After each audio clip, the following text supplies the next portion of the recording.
বিসমিল্লাহির রহমানির রহিম। আসসালামু আলাইকুম। ওয়েলকাম টু চ্যানেল নিপার রসই। নিপার রসইতে আজ আপনাদের জন্য থাকছে আলু দিয়ে গরুর মাংসের ঝোলের একটা রেসিপি। অনেকেই আছেন আমার মতো এরকম আলু দিয়ে গরুর মাংসের ঝোলটা খুবই পছন্দ করেন। আশা করছি আমার এই রেসিপিটা আপনাদের সবার ভালো লাগবে। তাহলে রেসিপিটা দেখে নেওয়া যাক।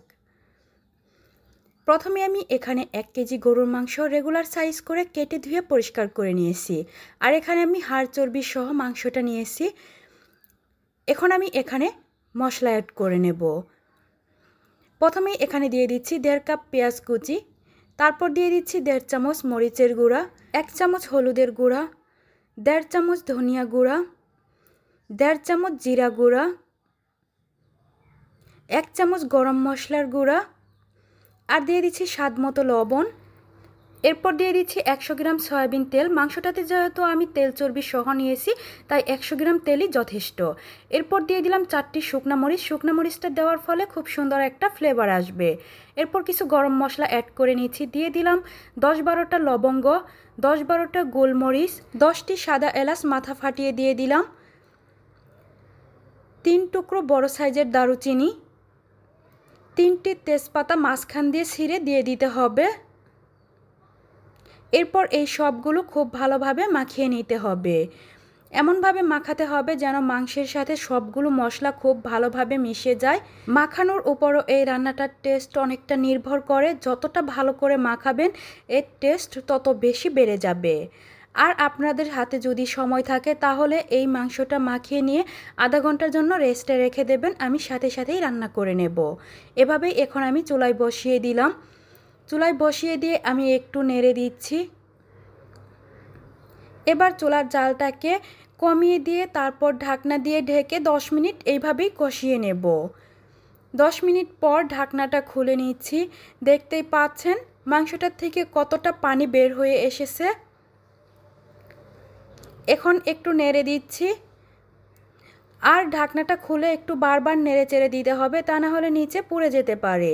নেড়ে দিয়ে আবার ঢাকনা দিয়ে ঢেকে দিলাম আরও 20 মিনিটের জন্য। 20 মিনিট পর আমি ঢাকনাটা খুলে নিচ্ছি। দেখতেই পাচ্ছেন পানিটা একদম শুকিয়ে গেছে। আর শুকিয়ে গিয়ে মাংসর মধ্যে যতটা তেল ছিল সবগুলো তেল উপরে চলে এসেছে। এখন এখানে দিয়ে দিচ্ছি 1 কাপ গরম পানি।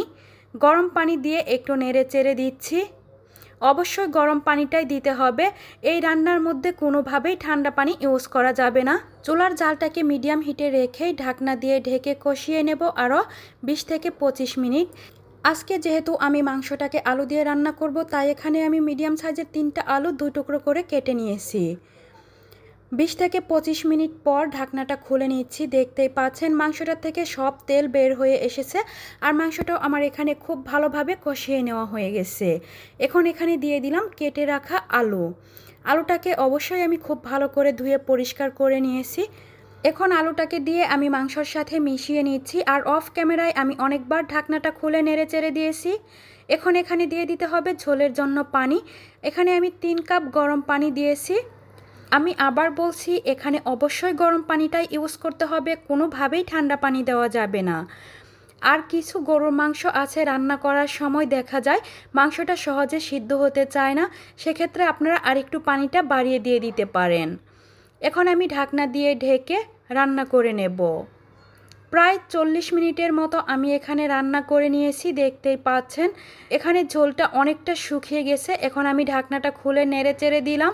অবশ্যই ঢাকনাটা খুলে বারবার নেড়ে দিতে হবে। আবার আমি ঢাকনা দিয়ে ঢেকে দিলাম আরও 20 মিনিটের জন্য। আরও 20 মিনিট পর আমি ঢাকনাটা খুলে নিচ্ছি। আপনারা দেখতেই পাচ্ছেন এখানে আমার মাংসটা রান্না করে নেওয়া হয়ে গেছে। এখন আমি এখানে দিয়ে দেব 1 চামচ ভাজা জিরা গুঁড়া। এই ভাজা জিরা গুঁড়াটা দেওয়ার কারণে খুবই সুন্দর একটা স্মেল আসবে। অবশ্যই আপনারা চেষ্টা করবেন এই ভাজা জিরা গুঁড়াটা দেওয়ার জন্য।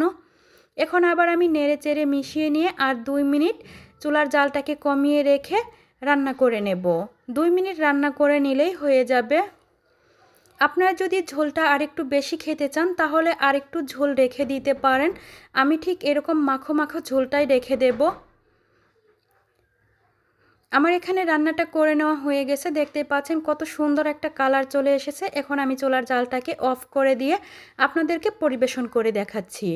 দেখতেই পাচ্ছেন কতটা সুন্দর একটা কালার চলে এসেছে। এটা দেখতে যতটা সুন্দর, খেতেও কিন্তু ভীষণ মজার হয়েছে। অবশ্যই আপনারা একবার ট্রাই করবেন। আপনারা যদি ট্রাই না করেন তাহলে বুঝতেই পারবেন না এটা কতটা মজার হয়েছে।